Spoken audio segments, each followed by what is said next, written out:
आज हम एक नया टॉपिक उठाते हैं। पिछली क्लास में हमने आपको बताया था कि महाविद्याएं का रिलेशनशिप ज्योतिष में किस प्रकार से बनता है और किस व्यक्ति को किस देवी देवता की साधना करनी चाहिए। ये बात हमने आपको पिछली क्लास में की थी। आज जो एक नया टॉपिक है वो सबकी प्रॉब्लम से रिलेटेड है कि सभी लोग जो है एक चीज़ को लेकर के बहुत ज़्यादा परेशान रहते हैं कि हमारी इच्छाएं पूरी कैसे हो। ये एक बहुत बड़ा प्रश्न है और हम देखते हैं कि इंसान जो सबसे ज़्यादा दुखी है, कष्टमय स्थिति में है, वो इच्छाओं को लेकर के ही है। किसी से भी पूछो कि भाई आपका मन दुखी है, क्यों दुखी है?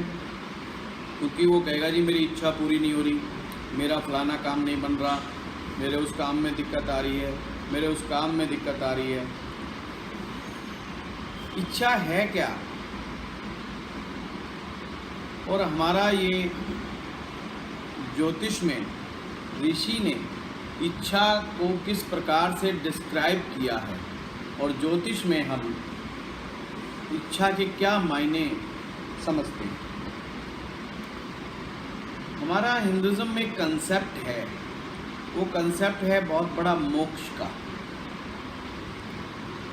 कि सबसे बड़ा पर्पस ऑफ लाइफ जो हमारा है वो है इस जीवन में मोक्ष की प्राप्ति करना। और मोक्ष प्राप्त कैसे होता है? अगर हम साधु संतों की बात करें, हमारे वेदों की बात करें, हमारे आध्यात्मिक मार्ग की बात करें, तो उसमें एक ही चीज़ निकल कर के आती है। जब व्यक्ति की समस्त इच्छाएं समाप्त हो जाए और उसका इस संसार से मोह समाप्त हो जाए। मोक्ष का मतलब मोह प्लस क्षय। मोह का क्षय मैंने डैके, समाप्ति, खत्म हो जाना। जब मोह किसी भी चीज़ से आपका समाप्त हो जाता है तो आप मोक्ष की तरफ बढ़ते हैं। ज्योतिष में तो आपको मालूम ही है कि मोक्ष का कारक ग्रह केतु है, पर केवल केतु के माध्यम से आपको मोक्ष मिल जाएगा, यह बात अर्ध सत्य है। आपको उसके लिए और भी ज़्यादा इन्वेस्टिगेशंस आपको करने पड़ते हैं अपने चार्ट के अंदर। 12वां भाव कुंडली का मोक्ष का है, पर क्या 12वें भाव से मात्र से मोक्ष हो जाता है? इसमें और भी तथ्य आपके साथ जुड़ेंगे, ये चीज़ भी अर्थ सकते हैं। कहने का तात्पर्य यह है कि हमारे जीवन का सबसे बड़ा जो एक टारगेट है, जो हमारा उद्देश्य है, वो मोक्ष की तरफ बढ़ना है। क्योंकि 4 पिलर हैं सनातन धर्म के: धर्म, अर्थ, काम, मोक्ष। इन चारों पर हमारी क्लास में काफ़ी डिस्कशन हो चुका है। और मोह जब तक समाप्त नहीं होता, जब तक कि आपकी इच्छाएं समाप्त ना हो जाएं। इच्छा की समाप्ति ही मोक्ष का कारण बनती है। और कमाल की बात है, जिन इच्छाओं की पूर्ति के लिए हम सभी लोग भागते फिरते रहते हैं, अपना अमूल्य समय को वेस्ट करते हैं और बहुत बड़े इल्यूजन में रहते हैं, वही इच्छा हमारे लिए कर्स है, हमारे लिए एक प्रकार का श्राप है। ये इच्छा जब तक रहती है हम मोक्ष के मार्ग तक भी नहीं चल सकते। अब थोड़ा थोड़ा डिफरेंस है इच्छा में, सपने में, विजडम में, कुछ बारीक अंतर है। कई बार हम इसको एक ही समझ जाते हैं, क्योंकि इच्छाएं मोह पैदा करती हैं। आपने इच्छा की कि एक मेरा बहुत बड़ा मकान होना चाहिए। अब आपकी इच्छा 5 साल में, 4 साल में पूरी हो गई। अब ऑटोमेटिक उस मकान से आपका अटैचमेंट हो जाएगा, क्योंकि आपने बड़ी प्रबल इच्छा की थी और आपको एक बड़ा मकान मिल गया, अब आप उसके साथ अटैच हो। और हम ये भूल जाते हैं कि मृत्यु शाश्वत सत्य है, एक दिन तो वो होगी ही होगी। और उसी घर को जिसके लिए हमने भरसक प्रयास किया, लोगों से कर्जा उठाया, परिवार से कर्जा लिया, बैंक से लोन लिया, या अपनी जीवन की बहुत बड़ी कमाई को हमने उसमें लगाया, फिर उसको सजाने में लगाया, एक ना एक दिन हमें वो छोड़ करके जाना ही है। और एक लेवल ऐसा आ जाएगा कि घर वाले कहेंगे अब इससे दोबारा घुसना नहीं चाहिए वापस, ये बंदा अब इस घर में वापस नहीं आना चाहिए। आपकी आत्मा तक को भी वहाँ पे वो रहने की इजाज़त नहीं देंगे। अगर आप सोचें मरने के बाद भूत बन के मैं घूमता रहूँ, तो यहाँ तक की भी गलतफहमी है आपकी।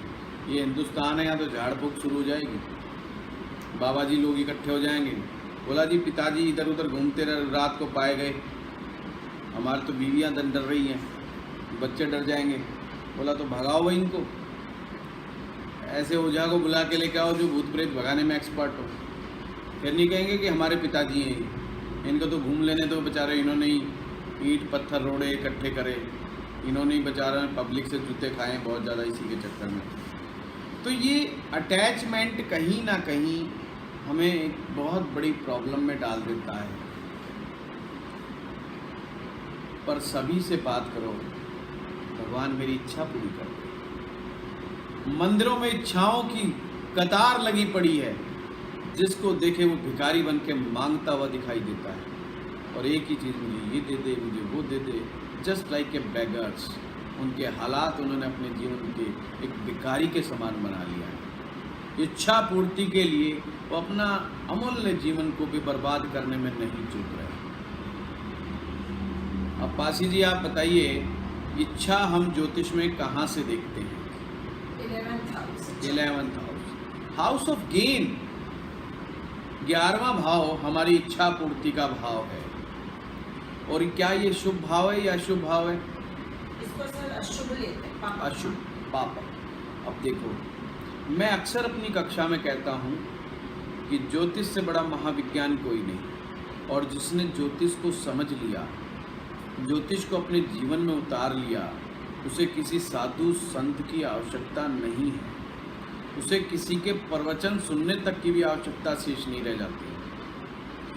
लाइफ का हर कंसेप्ट क्लियर कर देता है ज्योतिष। जहाँ से इच्छा देखी जाती है, इच्छा पूर्ति जहाँ से देखी जाती है, उस भाव को ही कह दिया ये तो पापक भाव है जी। इच्छा पूरी करो और पाप जनरेट करो, बड़े कमाल का विषय है।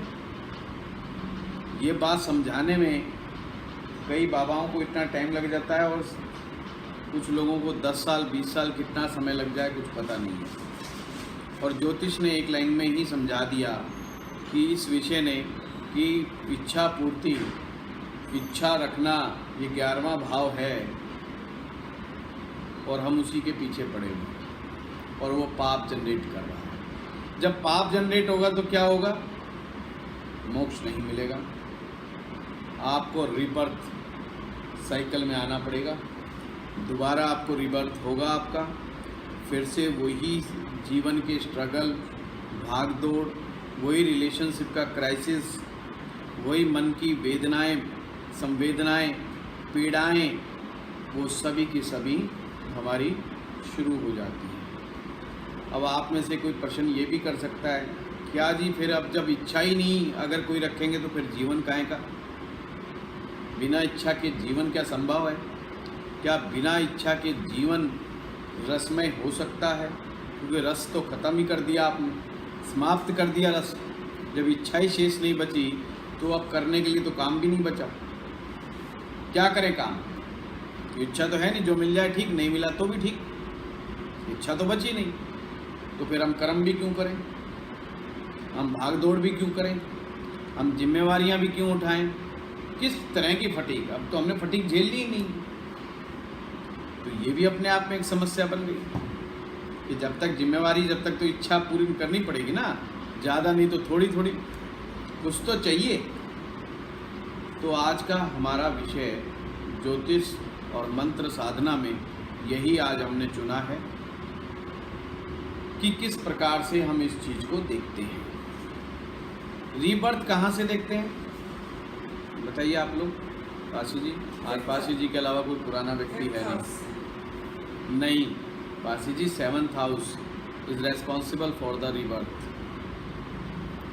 सप्तम भाव, कुंडली का सप्तम भाव रीबर्थ को शो करता है, यानी कि सप्तम भाव की वजह से ही रीबर्थ होता है।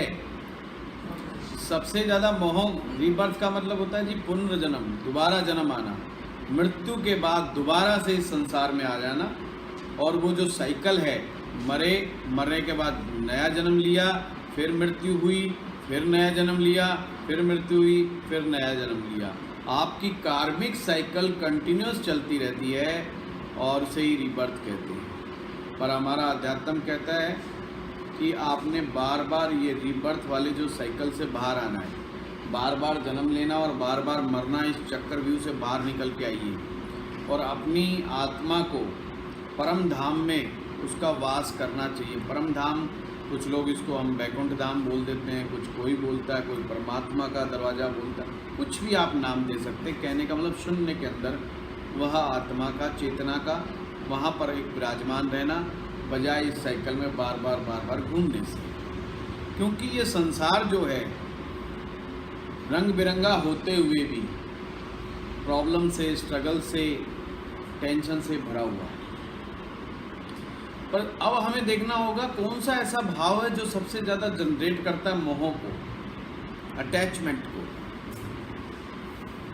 Why is the 7th house is responsible for the rebirth?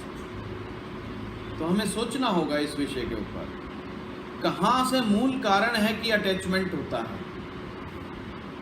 माता पिता, भाई बहन, फैमिली के अटैचमेंट के बाद जो सबसे भयंकर अटैचमेंट पैदा करने वाली शक्ति है वो सप्तम भाव है। क्योंकि वहाँ से स्पाउस आता है, वहाँ से जीवन साथी आता है।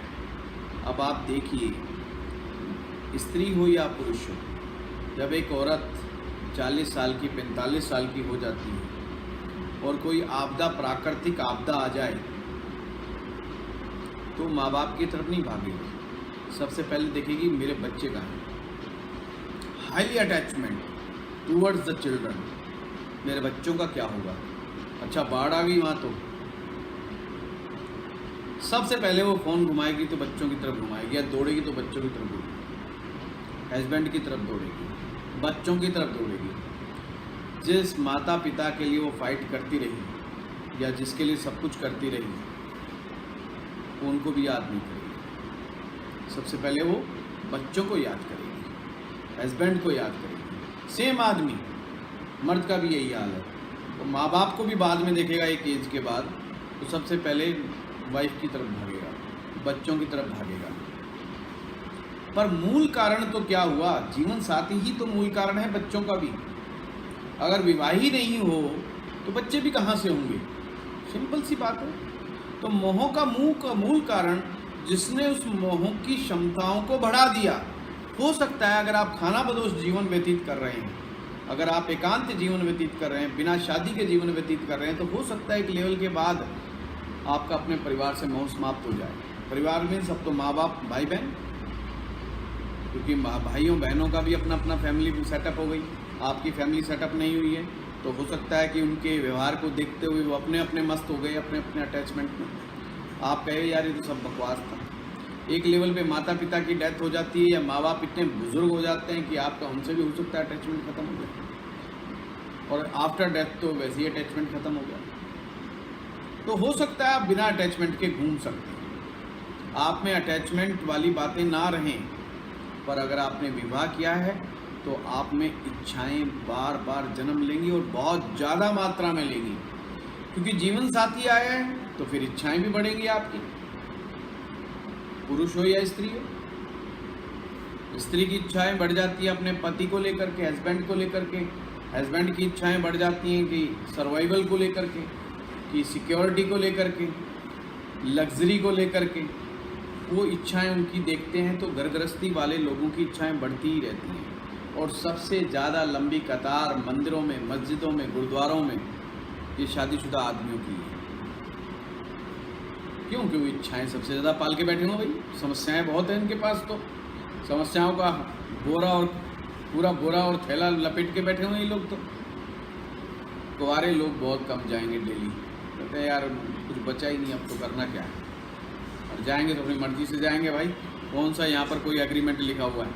चाहिए तो कुछ है ही नहीं, जो चाहिए था वो मिला नहीं, तो अब जाके भी क्या फ़ायदा। तो मुद्दा यह है कि 7th हाउस इच्छा को जन्म देने की फैक्ट्री है, और 7th हाउस से डे टू डे इनकम आती है। हम जो day to day income generate करते हैं वो भी तो 7th हाउस से ही आता है। और जब तक बीवी बच्चे नहीं होंगे बंदा कमाएगा भी क्यों? उतना ही कमाएगा, नीड बेस पे कमाना शुरू कर देगा। बोला क्या करना है यार, अपन अकेले आदमी है, खाना चाहिए और छत चाहिए, और करना क्या हमने। तो उसकी जब नीड कम हो जाएंगी तो इच्छाएं भी कम होने लगेंगी। अब हमने यहीं से सूत्र को निकालना है, और हमने ढूंढना है कौन सा ग्रह आपकी कुंडली में ऐसा है जो आपको इच्छाओं और इच्छा पूर्ति के अंदर फंसा रहा है, मोह पैदा कर रहा है, जिसके कारण आप में बड़ी प्रॉब्लम है। अब इसका आप दो तरह से प्रयोग कर सकते हैं। एक प्रयोग तो ये भी हो सकता है कि आपकी इच्छाएं पूर्ति होने लग जाए इस मंत्र से, और एक ये भी प्रयोग कर सकते हैं आपकी इच्छाएं समाप्त हो जाए। दोनों ही तरह के कार्य आप कर सकते हैं, पर सबसे पहले आपको चीज़ों को डायग्नोज करना है कि ये किस तरह से निकल करके ये चीज़ें आएंगी, कैसे हमने इसको देखना है। तो आप नवमांश कुंडली पर आ जाइए, क्योंकि नवमांश कुंडली जो है वो आपके जीवन साथी की कुंडली है। वहाँ से जीवन साथी देखते हैं। हेलो हेलो हेलो, नवमांश कुंडली में हम जीवन साथी की कुंडली देखा करते हैं।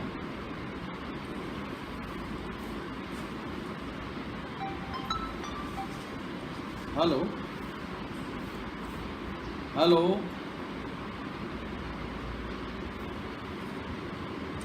हेलो, भाई तो तंग करता है बहुत ज़्यादा आदमी, इसकी तो कुंडली बिल्कुल नहीं देखूंगा।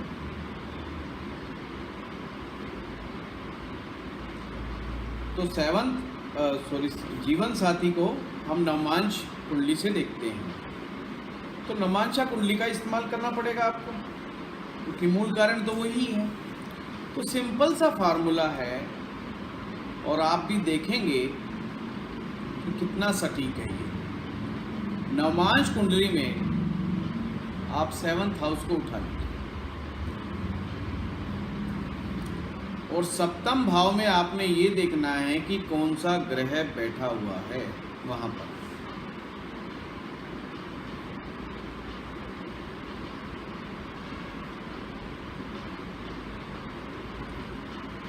नवमांश कुंडली के 7th भाव में कौन सा ग्रह वहां पर विराजमान है। अब जो ये ग्रह है, जो भी आपका आया है, ये रूट कॉज है। अब इसी को आपने पकड़ लेना है, और इससे संबंधित देवी देवता का मंत्र जाप शुरू कर दो आप। अगर आप मंत्र जाप करते हैं इस भावना के साथ कि मेरी इच्छा पूर्ति हो, तो आपकी इच्छाएं पूरी होंगी। और अगर आप मुक्ति चाहते हैं, इच्छाओं से मुक्ति चाहते हैं, तो फिर आपको मुक्ति मंत्र का पाठ करना होगा। अब हमारे मंत्र साधना में, मंत्र विज्ञान में भी अलग अलग चीज़ों के लिए अलग अलग मंत्र हैं। मुक्ति मंत्र अलग है, इच्छा पूर्ति मंत्र अलग है, कामना पूर्ति मंत्र अलग है, विवाह का मंत्र अलग है, धर्म के लिए मंत्र अलग है, अर्थ के लिए धर्म मंत्र अलग है। धर्म, अर्थ, काम, मोक्ष, इन चारों के लिए अलग अलग मंत्र है। अब मुक्ति मंत्र का सबसे आसान मार्ग कौन सा है? वो मार्ग कौन सा है? गायत्री मंत्र का जाप। और आपको जान के हैरानी होगी, हर देवी देवता की अपना अलग अलग गायत्री मंत्र है। जो मंत्र आप सुनते हैं ना गायत्री मंत्र, वह देवी का मंत्र है। कौन सी देवी? स्वयं गायत्री देवी। ओम भूर्भुवः स्वः तत्सवितुर्वरेण्यं भर्गो देवस्य धीमहि धियो यो नः प्रचोदयात्। ये गायत्री देवी का जो मंत्र है। पर इसी प्रकार से हर देवी देवता का भी अपना गायत्री मंत्र होता है। नवग्रह का भी गायत्री मंत्र होता है। यदि आप गायत्री मंत्र का जाप करते हैं तो गायत्री मंत्र मुक्ति मंत्र है एक प्रकार से।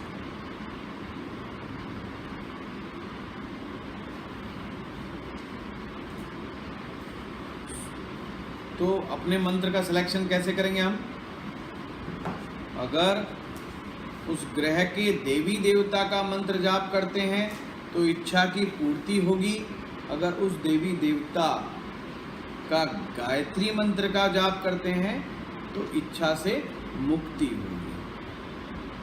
ये मुक्ति मंत्र कहलाता है। बहुत सारे मुक्ति मंत्र हैं।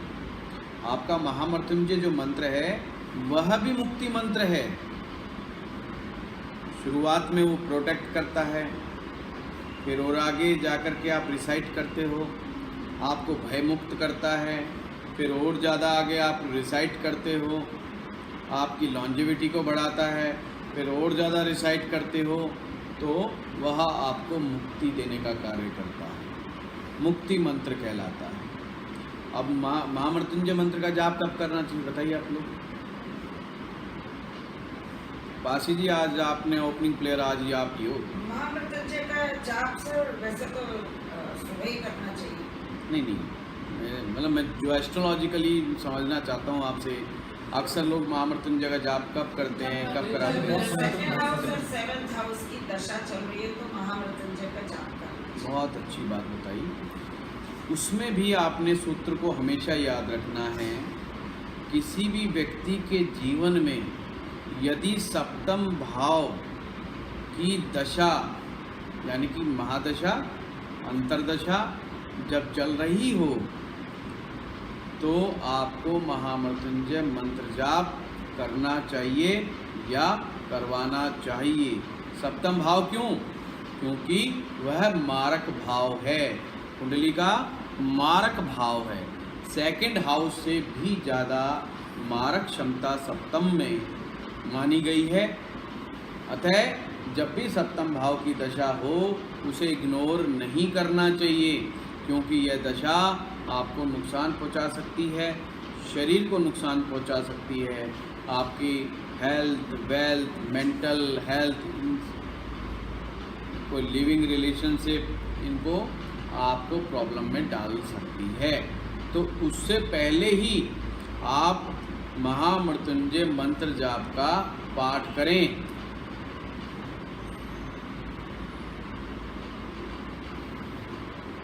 दूसरी चीज़, सप्तम भाव में कोई ग्रह जब बैठा हो तो उस ग्रह की जब दशा आए तो उसके समय भी महामंत्र का, महामृत्युंजय मंत्र जाप का आपको पाठ करना चाहिए। ये मैं आपको बता रहा हूँ कि सेफ्टी प्रिकॉशंस के तौर पे आपको मंत्र जाप किस दशा में करना चाहिए। और हमारे समाज में क्या प्रथा है, जब तक आदमी आईसीयू में ना पहुंच जाए जब तक महामृत्युंजय ना करेंगे ना करवाएंगे।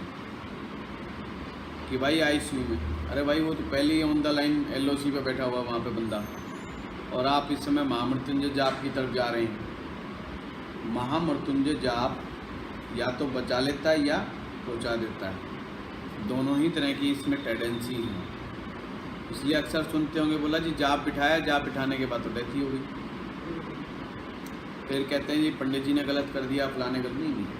वो मुक्ति मंत्र मुक्त कर, मुक्ति हो जाती है। अगर उसका समय आयु पूरा हो गया बल्कि अगर वो कुछ समय और तड़पने का समय है तो वो तड़पन से आपको मुक्त कर देता है, आपको अलग कर देता है उससे। तो महामृत्युंजय जाप, मेरा ऐसा मानना है, जब आप स्वस्थ हों, आपका शरीर आपको अलाउ कर रहा है, तो आप भगवान भोलेनाथ की शरण में जाएं, महामृत्युंजय जाप की प्रैक्टिस करें, तो आपको लाभ होगा। और फिर एक समस्या उठ खड़ी होती है आज के समय में कि जी वो तो आप ठीक कह रहे हो, महामृत्युंजय जाप कर ले, पर हमारे पास तो समय ही नहीं, टाइम का बहुत बड़ा प्रॉब्लम है, या तो टाइम का इशू आया हुआ है। सारी बात आपकी ठीक है, प्रॉब्लम दिखाई दे रही है, वो भी मुझे समझ में आ रहा है, प्रत्यक्ष दिखाई दे रही है, पर मैं करूं क्या? उसका भी वे है। उसका वे ये है कि केवल आप अगर आधा घंटा का समय भी निकाल सकते हैं, 20 मिनट का भी यदि समय निकाल सकते हैं, तो आप कर सकते हैं। आप केवल एक माला मंत्र सुबह और एक माला मंत्र शाम को महामृत्युंजय जाप की प्रैक्टिस आप करें। अब 108 मंत्र पढ़ना है महामृत्युंजय का, ज़्यादा से ज़्यादा आपको 15 से 18 मिनट लगेंगे, इससे ज़्यादा समय नहीं लगेगा। जितना मर्जी धीरे धीरे कर लो आप, बहुत धीरे धीरे भी करोगे तो मैक्सिमम टू मैक्सिमम 20 मिनट्स। अगर आप अपनी लाइफ को प्रोटेक्ट करने के लिए 20 मिनट्स भी नहीं निकाल सकते, जहाँ पर हम एक फ़िल्म के लिए 3 घंटा ख़राब करते हैं उसको देखने के लिए, और 1 घंटा उसके बाद सोचने के लिए कि फ़िल्म में दिखाया क्या था, 4 घंटे का हम ख़राब कर देते हैं, वहाँ पर हम 20 मिनट क्या नहीं निकाल सकते अपने जीवन के लिए? सिर्फ सुबह और शाम, सायंकाल आपको महामृत्युंजय मंत्र का रिसाइट करना है, जाप करना है। कुछ चीज़ों का ध्यान रखें जाप के समय। अगर आप अपने मंदिर में बैठ कर के, अपने घर के मंदिर में बैठ कर के किसी भी प्रकार के मंत्र का जाप करते हैं, तो जाप के समय आप एक देसी घी का दीपक जरूर जलाएं। दीपक जो है सूर्य का प्रतीक है, और सूर्य भगवान जो हैं हमारे प्रत्येक कर्म के साक्षी हैं। अब पता चला आप लोगों को भी दीपक क्यों जलाया जाता है हमारा पूजा पद्धति में। एक्चुअली में दीपक रिप्रेजेंट द सन, और सन हमारे कर्मों का साक्षी ग्रह है। जो भी हम कर्म करते हैं तो सूर्य उसका गवाह है कि हाँ भाई इसने कर्म किया, और वो पॉजिटिव किया नेगेटिव किया वो एक अलग बात है, वो शनिदेव लिखेंगे, नोट कर लो, नोट डाउन है। इसलिए तो गीता में कहा है कि भाई देखो आप पाप करोगे तो पाप जुड़ेगा, माफ़ी नहीं है उसकी। हाँ, उसकी एवज में आप ये कर सकते हो, एक छोटी लकीर के सामने एक बड़ी लकीर खींच सकते हो, या आप पुण्य की मात्रा बढ़ा दो। पर इसका मतलब ये नहीं कि जो आपने पाप कर्म कर दिया वो कम हो जाएगा, वो नहीं कम होगा। हाँ, पुण्य की संख्या ज़्यादा हो जाएगी, तो जो तकलीफ़ आएगी आपके जीवन में थोड़े आएगी, और अच्छी सुख जो आएगा वो एक बड़े लेवल पे आएगा।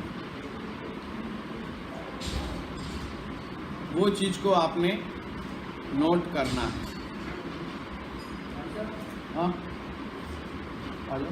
शाम को देख ही रहा हूँ, वो भाई फॉर्म लेके आ रहा है, वो सभी के वो प्लान से उधर लिया, तो बाइक पोस्ट ऑफिस में करना होता है। इसे उठा देना इसको, इधर आ जा, यहाँ बैठ।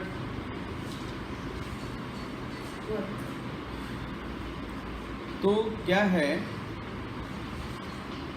तो सुबह और शाम जाप करें, और घी का दीपक जरूर जलाएं, कर्म के साक्षी। हमने मंत्र जाप किया तो एक पुण्य का काम है, और सूर्य भगवान आपके गवाह हैं वो चीज़ है, क्योंकि आप तो अपने कमरे में बैठ के कर रहे हैं, और शाम को तो सूरज कहाँ निकलेगा, रात्रि को सूरज कहाँ निकलेगा। अगर आप मेडिटेशन करते हैं तो आपको कोई आवश्यकता नहीं है घी वगैरह जलाने की, पर आप मंत्र जाप करते हैं तो विशेष रूप से ध्यान रखें आपने दीपक जरूर जलाना। और वैसे हमारे यहाँ तो मंत्र जाप के भी दीपक जो जलाने का जो व्यवस्था है उसके भी पूरा हिसाब दिया हुआ है कि दीपक 5 प्रकार के जलाने चाहिए। कौन कौन से हों? सोने का बना हुआ हो, चांदी का हो, तांबे का हो, पीतल का हो, मिट्टी का हो, ये 5 प्रकार के होते हैं। वैसे तो ये 5 प्रकार के जलाने चाहिए, इसलिए 5 दीपक जलाने की भी आपने प्रथा देखी होगी। मंदिरों में 5 दीपक जलते हैं, और 5 दीपक पंच देवताओं के प्रतीक हैं। और हमारे हिंदू धर्म में स्पष्ट रूप से कहा है कि प्रत्येक गृहस्थ व्यक्ति को पंच देवी देवताओं की साधना अपने जीवन में जरूर करनी चाहिए और डेली रूटीन में 5 देवताओं को नमस्कार जरूर करना चाहिए। हैं कलयुग के अंदर गणपति जी हैं, हनुमान जी हैं, दुर्गा जी हैं, सूर्य नारायण भगवान हैं और भगवान शिव। अब ये 5 देवता अगर आपसे प्रसन्न हैं तो आपका जीवन निष्कंटक हो जाएगा। तो पंच देवता का विधान करने की आवश्यकता डेली रूटीन में रहती है। जो डेली की उपासना करते हैं, डेली पाठ करते हैं, तो 5 देवताओं की पूजा करने का विधान है। और यही 5 देवताओं के लिए 5 प्रकार के दीपक लगाए जाते हैं। 5 प्रकार के दीपक हैं, सोना, चांदी, पीतल, मिट्टी, तांबा। और सोने का तो थोड़ा सा महंगा हो जाता है। तो आप 5 मिट्टी के दीपक भी जला सकते हैं, क्योंकि स्पष्ट रूप से निर्देश है आपको अपनी आर्थिक स्थिति का अतिक्रमण नहीं करना है। जितनी आप में क्षमता है उतना ही कीजिए। हैं पता नहीं अब कोई आप सोना चांदी का रख दो और कोई हिसाब किताब भी पूरा कर जाए। हैं फिर को पंडित जी ने तो बताया कुछ और था, यहाँ तो मामला ही गड़बड़ हो गया। देवताओं में से गणपति जी, सूर्य नारायण, हाँ जी, दुर्गा जी, हनुमान जी, हनुमान जी और शिवा, लॉर्ड शिवा।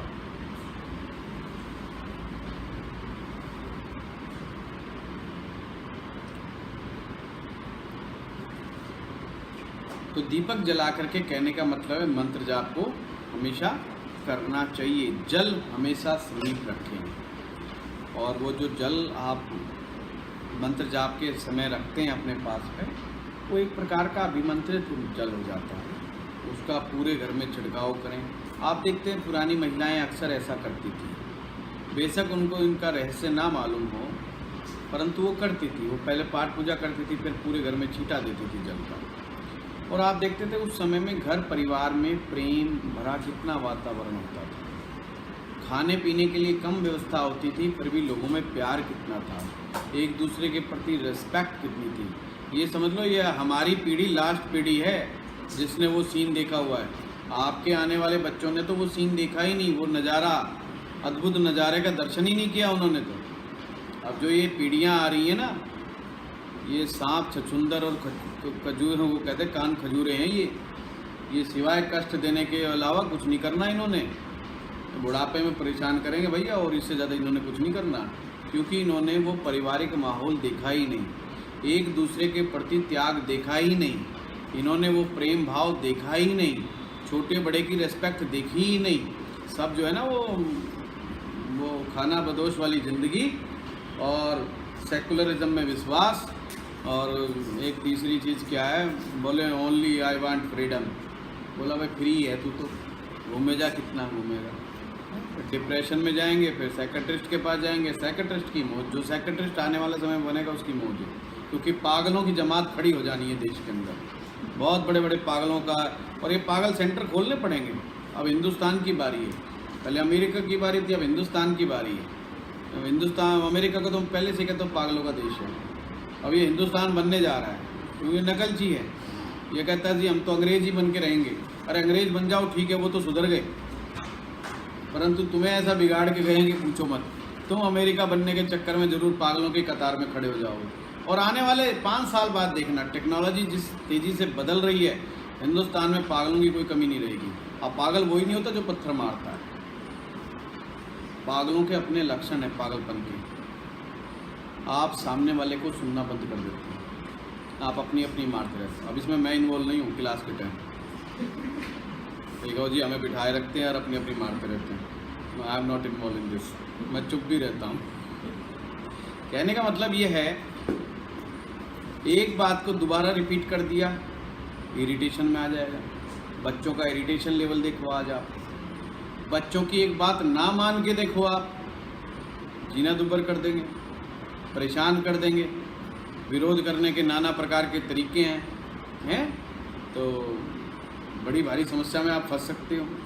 पहले बच्चे शरारती होते थे, अब के समय से 10 गुना ज़्यादा शरारती पहले के बच्चे होते थे, पर क्रिमिनल माइंड नहीं होते थे। ऐसा नहीं है कि बच्चे पहले शरारत नहीं करते थे या बहुत आज्ञा करके, ऐसा कुछ नहीं है। उड़दंगी थे, मैं तो कहूँगा उड़दंगी थे। किसी के घर में कूद गए, किसी की छत पे कूद गए, किसी के आम तोड़ लिए, किसी का कुछ तोड़ लिया, किसी के तोड़ फोड़ मचाया है, किसी के बर्तन उठा दिए, किसी का कुछ कर दिया, किसी की खाट उठा के फेंका है, किसी की खाट उल्टी कर दिया है। खूब उड़दंगी होते थे, उड़दंगियों में कोई कमी नहीं थी, बट क्रिमिनल माइंड नहीं थे। आज आप सुबह 100 न्यूज़ में क्या देखते हो? मित्रों के साथ गया था, मर्डर हो गया। पहले लोग मित्रता के लिए जान देते थे, आज मित्रता के लिए जान लेते हैं। कितना बड़ा चेंज है। क्रिमिनल माइंड हो गए। सामने वाले को किस तरीके से तंग किया जाए, तंग करने के नाना प्रकार के तरीके निकाल लिए अभी इन्होंने। इनको पता है हम इकलौती औलाद हैं, माँ बाप को तंग करेंगे, शीर्षासन करेंगे, टांग मैं मेरी मोड़ूंगा, इनकी दोनों मुड़ेंगी, मेरी एक मुड़ेगी। तो वो जानते हैं, वो आपको इमोशनली ब्लैकमेल करते हैं। आप उसके चक्कर में आप फंसते हुए चले जाते हो, और ऐसे चक्रव्यूह में फंस जाते हो। आप ना इस तरफ जा सकते हो ना आप उस तरफ। सोनिया गांधी ने पूरे हिंदुस्तान को शीर्षासन करा रखा है एक बच्चे के चक्कर में। पूरी पार्टी को दाव पे लगा रखा है सिर्फ एक बच्चे के चक्कर में। आप इकलौता जब ही तो इंदिरा गांधी नहीं फंसी, वो नहीं फंसी भाई। एक जहाज चला रहा, दूसरा ये ठीक है, आगे काबू मामला। अब इसका एक ही करे क्या, ना इधर जा सकती ना उधर जा सकती। कल ही मेरी एक से डिस्कशन चल रही थी, बोला जी क्या होगा, दोबारा फिर बीजेपी आ सकती है। वो फिर क्या करें, कांग्रेस में धृतराष्ट्र बैठा हुआ, उसको कुछ दिखाई ही नहीं दे रहा। आज भी कांग्रेस चाहे तो अगली बार मोदी को आने से रोक सकती है, जबकि मैं तो बीजेपी समर्थक हूँ, मैं तो नहीं चाहता कांग्रेस आए। पर फिर भी मैं एक वाजिब बात करता हूँ, अगर आज ये राहुल गांधी का विचार त्याग दें तो मोदी के लिए बहुत बड़ी समस्या खड़ी हो सकती है। पर अब तो समस्या बची ही नहीं, मामला फिर वो मोह का, माया का, धृतराष्ट्र होने का हो जाता है। तो ये जो आगे जो संतानें आ रही हैं ना, इनको तो वो सीन पता भी नहीं है कि क्या प्यार क्या चीज़ होती है, प्रेम क्या चीज़ होती है। प्रेम तो मिला ही नहीं। आप जान करके हैरान होंगे, महाभारत में मुख्य वजह क्या थी महाभारत की, बताइए। धृतराष्ट्र से भी पहले एक बहुत बड़ी चीज़ थी जिस पे आपने कभी ध्यान नहीं दिया। ये सब छोटे मोटे मुहावरे हैं, कोई किसी के बेकाने से कुछ नहीं होता। जब तक आपका लॉजिक खुद उसके लॉजिक के साथ मैच नहीं करेगा, नहीं होगा। अगर आप किसी को कहें ना फलाने का मर्डर कर दें, देखता हूँ कौन मानता है। हाँ, अगर उसका लॉजिक भी आपके लॉजिक के साथ मैच कर गया तो कहेगा हाँ भाई तेरी बात मान लेता हूँ। लोग कहते हैं ना हम आपकी बात मानते हैं उनके नहीं, एक्चुअली में या तो डंडा काम कर रहा होता है कि अगर नहीं मानूंगा तो डंडा मारेगा, या आपका लॉजिक काम कर रहा होता है कि हाँ यार बंदा ठीक बात कह रहा है, ऐसा कर लेना चाहिए। ऐसा नहीं है कि शकुनी ने भड़का दिया और महाभारत करा दिया, वो तो बेचारा छोटा मोटा मुहावरा था। और ऐसा भी नहीं है कि द्रौपदी जो थी उसने मजाक कर दिया और वो गिर गया और उसकी वजह से सारा महाभारत हो गया, ऐसा भी नहीं। आपको पता है कि कौरवों की माँ का क्या नाम था? गंधारी।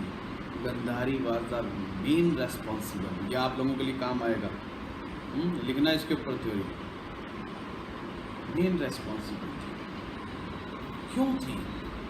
आप लोग तो हिस्ट्री पढ़ते हैं, एंसेंट हिस्ट्री पढ़ते हैं, क्यों ऐसा हुआ? मैं अक्सर अपनी क्लास में इस बारे में बहुत बार बोल चुका हूँ वैसे तो,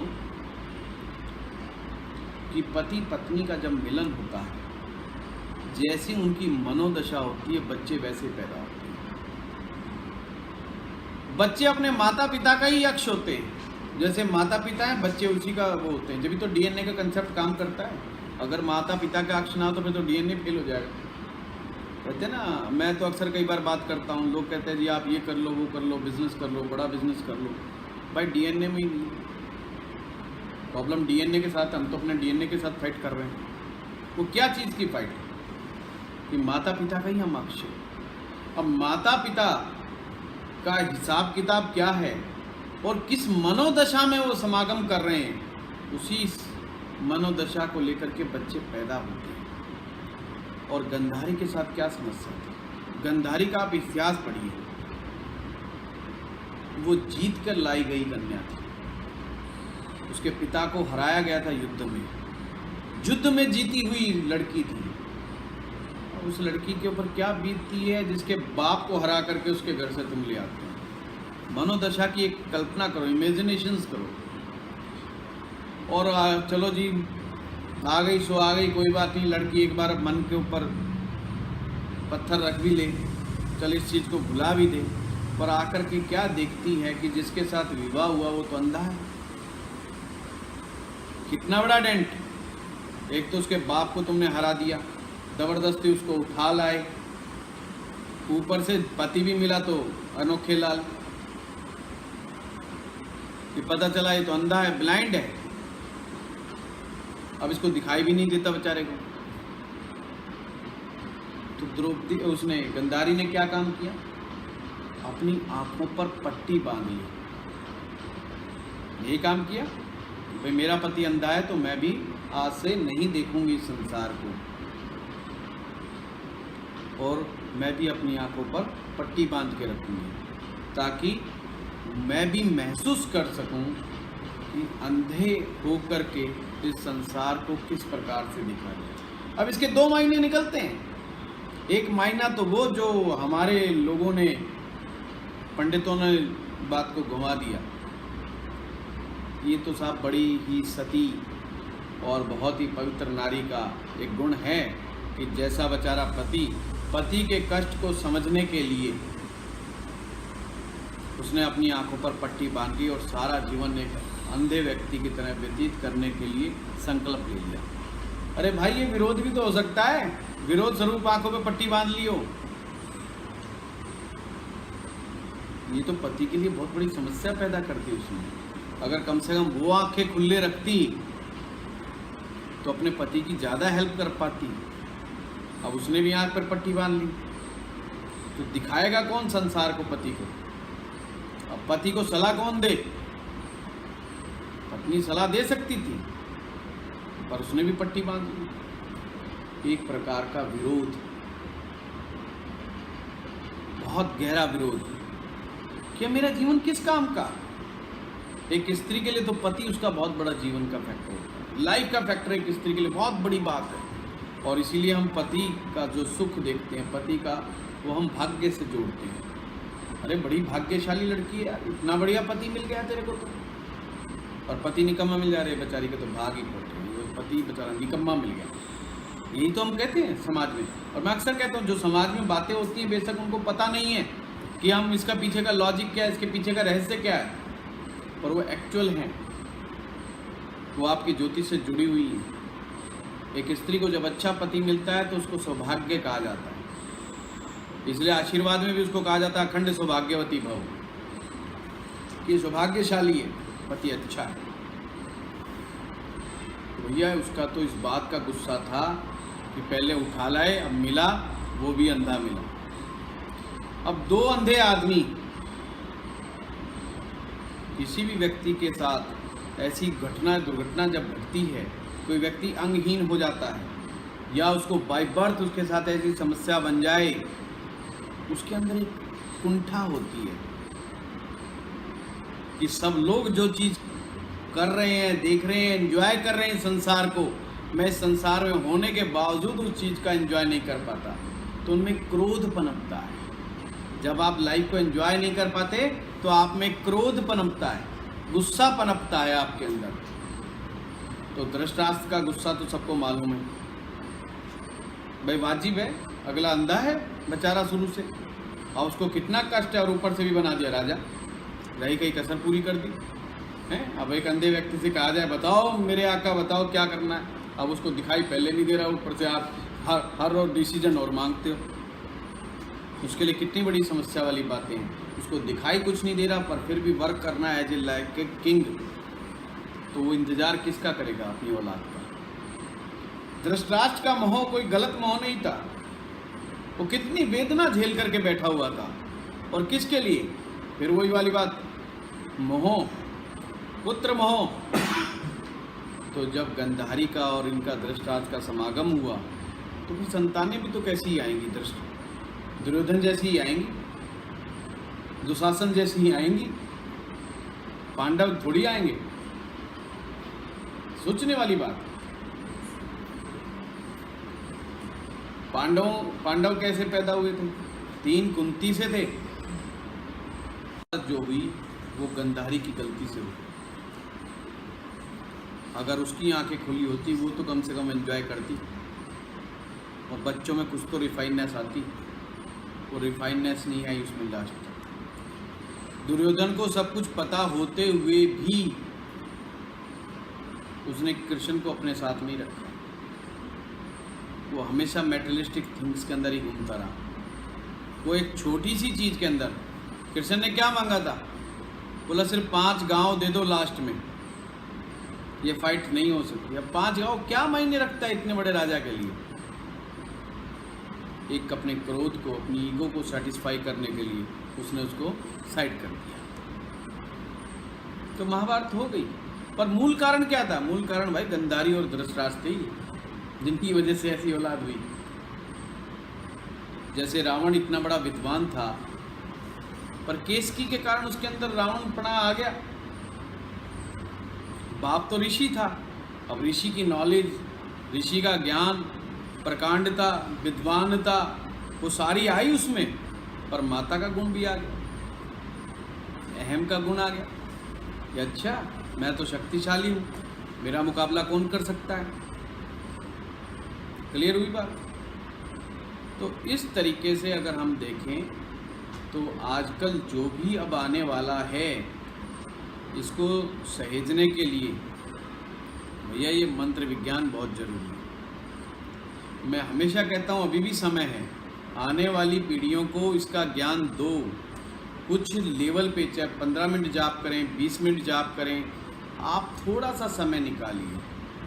चाहे आप एक बीज मंत्र का जाप कीजिए, चाहे आप एक छोटे से मंत्र का जाप कीजिए, पर कुछ रिसाइट करना शुरू करें। और मेरे पास माँ बाप आते हैं, वो कहते हैं जी बच्चे कुछ नहीं करेंगे। अरे भाई तूने बच्चों से पूछा?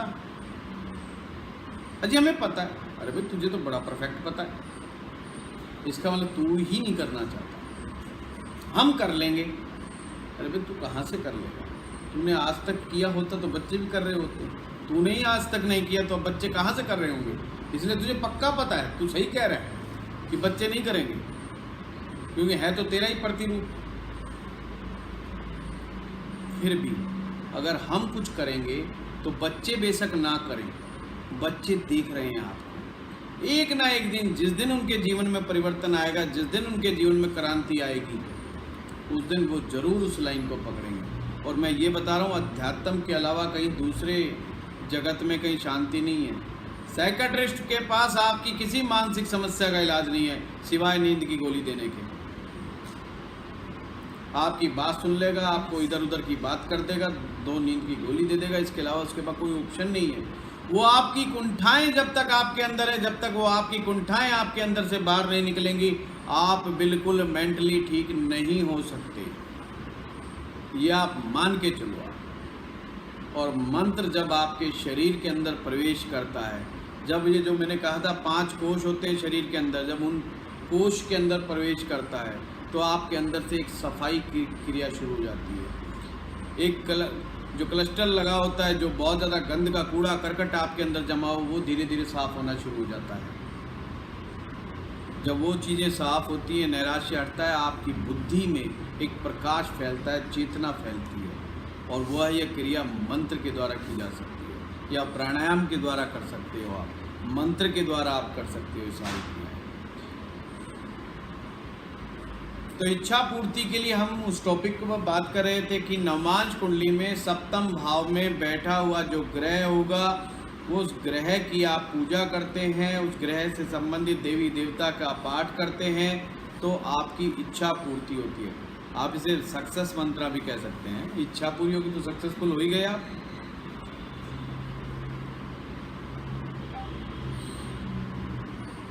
लॉर्ड की भी करनी है ना सर, 7th लॉर्ड की ही होती है। पर आपने कहा जो बैठा है विराजमान है, नहीं नहीं, वो अभी मैं बताता हूँ, वो आपको क्लियर जब ही होगा जब हम उदाहरण लेंगे। हम उदाहरण से चलते हैं। हाँ उपासना जी, आपको याद है अपना नमांश? खोल लीजिए आपको अगर कोई नमांश का पता है तो।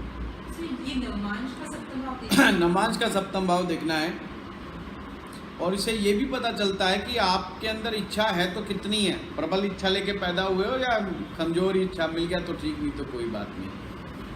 तो कोई बात नहीं वाली इच्छा है, या भाई ये तो चाहिए ही चाहिए ये वाली इच्छा है। सर नमांश में राशि है सप्तम, यानी मेष लगन उदयमान हो रहा है, मेष लगन राइज हुआ है हाँ जी, नमांश कुंडली में। हाँ जी, हाँ तो 7th हाउस तुला राशि हो गई, तो वहाँ पे कोई बैठा है, सूर्य, सूर्य बैठा। बहुत, अब देखो इसी उपासना का ही एग्जाम्पल हम लेते हैं। दो चीज़ें होंगी, या तो ग्रह बैठा होगा या ग्रह नहीं होगा।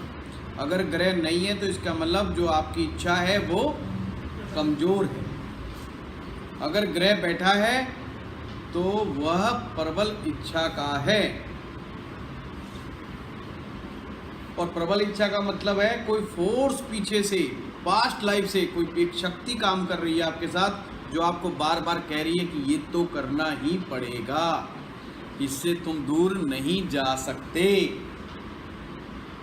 इससे तुम दूर हट नहीं सकते, ये तुम्हारी मजबूरी है। और वह इच्छा जो आपके मर्जी के विरुद्ध आप जा कर के पूरी करो, उसमें भी मज़ा नहीं आता। जैसे कई बार कहते हैं ना, बीवी कहती है भैया मकान लेके दे, मकान लेके दे, मकान, अब बंदा खिंच जाता है, वो ले तो देता, फिर उसका अटैचमेंट नहीं बनता उस मकान के साथ, क्योंकि उसकी इच्छा नहीं है बेचारे की, पर उसके ऊपर इच्छा थोपी जा रही है। फलानी गाड़ी ले, फलाना ये ले, या रिश्वत लेकर के आ, तेरे ऑफिस में तो फलाने राम जी के बाद मेहरा जी के पास इतनी रिश्वत है, खन्ना जी इतना बढ़िया काम करते हैं, तू क्या काम करता है?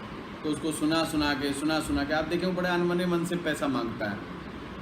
वो फिर यही कहता है देना दे दे भाई, नहीं जो देना दे जा, बस जाके शाम को हिसाब दे, इसको भी इतना तो ले आया, बाकी उसका कोई मंतव्य नहीं है। जो हुई वो गंधारी की गलती से हुई। अगर उसकी आंखें खुली होती वो तो कम से कम एंजॉय करती, और बच्चों में कुछ तो रिफाइननेस आती, वो रिफाइननेस नहीं आई उसमें लास्ट तक। दुर्योधन को सब कुछ पता होते हुए भी उसने कृष्ण को अपने साथ नहीं रखा, वो हमेशा मेटेरियलिस्टिक थिंग्स के अंदर ही घूमता रहा। वो एक छोटी सी चीज़ के अंदर, कृष्ण ने क्या मांगा था?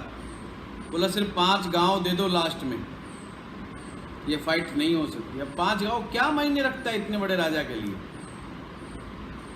एक अपने क्रोध को, अपनी ईगो को सेटिस्फाई करने के लिए उसने उसको साइड कर दिया, तो महाभारत हो गई। पर मूल कारण क्या था? मूल कारण भाई गंधारी और धृतराष्ट्र ही, जिनकी वजह से ऐसी औलाद हुई। जैसे रावण इतना बड़ा विद्वान था, पर केसकी के कारण उसके अंदर रावणपना आ गया। बाप तो ऋषि था, अब ऋषि की नॉलेज, ऋषि का ज्ञान, प्रकांडता, विद्वानता, वो सारी आई उसमें, पर माता का गुण भी आ गया, अहम का गुण आ गया कि अच्छा मैं तो शक्तिशाली हूँ, मेरा मुकाबला कौन कर सकता है। क्लियर हुई बात? तो इस तरीके से अगर हम देखें तो आजकल जो भी अब आने वाला है, इसको सहेजने के लिए भैया ये मंत्र विज्ञान बहुत जरूरी है। मैं हमेशा कहता हूँ अभी भी समय है, आने वाली पीढ़ियों को इसका ज्ञान दो। कुछ लेवल पे चाहे 15 मिनट जाप करें, 20 मिनट जाप करें, आप थोड़ा सा समय निकालिए। चाहे आप एक बीज मंत्र का जाप कीजिए, चाहे आप एक छोटे से मंत्र का जाप कीजिए, पर कुछ रिसाइट करना शुरू करें। और मेरे पास माँ बाप आते हैं, वो कहते हैं बच्चे कुछ नहीं करेंगे। अरे भाई तूने बच्चों से पूछा? अजी हमें पता है। अरे भाई तुझे तो बड़ा परफेक्ट पता है, इसका मतलब तू ही नहीं करना चाहता, हम कर लेंगे। अरे भाई तू कहाँ से कर लेगा? तूने आज तक किया होता तो बच्चे भी कर रहे होते, तूने ही आज तक नहीं किया तो अब बच्चे कहाँ से कर रहे होंगे? इसलिए तुझे पक्का पता है, तू सही कह रहा है कि बच्चे नहीं करेंगे, क्योंकि है तो तेरा ही प्रतिरूप। फिर भी अगर हम कुछ करेंगे तो बच्चे बेशक ना करें, बच्चे देख रहे हैं आपको। एक ना एक दिन, जिस दिन उनके जीवन में परिवर्तन आएगा, जिस दिन उनके जीवन में क्रांति आएगी, उस दिन वो जरूर उस लाइन को पकड़ेंगे और मैं ये बता रहा हूँ, अध्यात्म के अलावा कहीं दूसरे जगत में कहीं शांति नहीं है। साइकियाट्रिस्ट के पास आपकी किसी मानसिक समस्या का इलाज नहीं है सिवाय नींद की गोली देने के। आपकी बात सुन लेगा, आपको इधर उधर की बात कर देगा, 2 नींद की गोली दे देगा, इसके अलावा उसके पास कोई ऑप्शन नहीं है। वो आपकी कुंठाएं जब तक आपके अंदर है, जब तक वो आपकी कुंठाएं आपके अंदर से बाहर नहीं निकलेंगी, आप बिल्कुल मेंटली ठीक नहीं हो सकते। ये आप मान के चलो। और मंत्र जब आपके शरीर के अंदर प्रवेश करता है, जब ये जो मैंने कहा था 5 कोष होते हैं शरीर के अंदर, जब उन कोष के अंदर प्रवेश करता है तो आपके अंदर से एक सफाई की क्रिया शुरू हो जाती है। एक जो क्लस्टर लगा होता है, जो बहुत ज़्यादा गंद का कूड़ा करकट आपके अंदर जमा हो, वो धीरे धीरे साफ होना शुरू हो जाता है।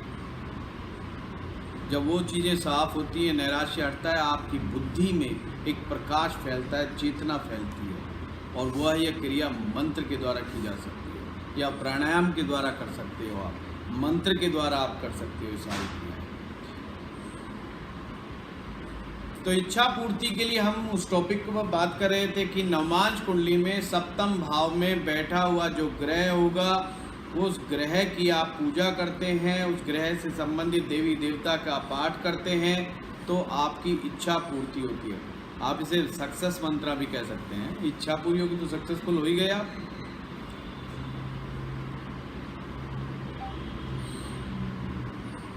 लॉर्ड की भी करनी है ना सर, 7th लॉर्ड की ही होती है। और आपने कहा जो बैठा है विराजमान है, नहीं नहीं, वो अभी मैं बताता हूँ, वो आपको क्लियर जब ही होगा जब हम उदाहरण लेंगे। हम उदाहरण से चलते हैं। उपासना जी, आपको याद है अपना नवमांश? खोल लीजिए आपको, अगर कोई नवमांश का पता है तो। ये नवमांश का सप्तम भाव देखना है। नवमांश का सप्तम भाव देखना है। और इससे ये भी पता चलता है कि आपके अंदर इच्छा है तो कितनी है। प्रबल इच्छा लेके पैदा हुए हो या कमजोर इच्छा, मिल गया तो ठीक, नहीं तो कोई बात नहीं। तो कोई बात नहीं वाली इच्छा है या भाई ये तो चाहिए चाहिए ये वाली इच्छा है। सर नवमांश में राशि है सप्तम, यानी मेष लगन उदयमान हो रहा है, मेष लगन राइज हुआ है नवमांश कुंडली में। हाँ, तो 7th हाउस तुला राशि हो गई, तो वहाँ पे कोई बैठा है, सूर्य बैठा। बहुत, अब देखो इसी उपासना का ही एग्जाम्पल हम लेते हैं। 2 चीज़ें होंगी, या तो ग्रह बैठा होगा या ग्रह नहीं होगा। अगर ग्रह नहीं है तो इसका मतलब जो आपकी इच्छा है वो कमज़ोर है। अगर ग्रह बैठा है तो वह प्रबल इच्छा का है। और प्रबल इच्छा का मतलब है कोई फोर्स पीछे से, पास्ट लाइफ से कोई एक शक्ति काम कर रही है आपके साथ, जो आपको बार बार कह रही है कि ये तो करना ही पड़ेगा, इससे तुम दूर नहीं जा सकते, इससे तुम दूर हट नहीं सकते, ये तुम्हारी मजबूरी है। और वह इच्छा जो आपके मर्जी के विरुद्ध आप जा कर के पूरी करो, उसमें भी मज़ा नहीं आता। जैसे कई बार कहते हैं ना, बीवी कहती है भैया मकान लेके दे, मकान लेके दे, मकान। अब बंदा खिंच जाता है, वो ले तो देता है, फिर उसका अटैचमेंट नहीं बनता उस मकान के साथ, क्योंकि उसकी इच्छा नहीं है बेचारे की, और उसके ऊपर इच्छा थोपी जा रही है। फलानी गाड़ी ले, फलाना ये ले, या रिश्वत लेकर के आ, तेरे ऑफिस में तो फलाने राम जी के पास, मेरा जी के पास इतनी रिश्वत है, खन्ना जी इतना बढ़िया काम करते हैं, तू क्या काम करता है? तो उसको सुना सुना के आप देखें वो बड़े अनमने मन से पैसा मांगता है। वो फिर यही कहता है देना दे दे भाई, नहीं जो देना दे जा, बस आखिर शाम को हिसाब दे, इसको भी इतना तो ले आया, बाकी उसका कोई मंतव्य नहीं है।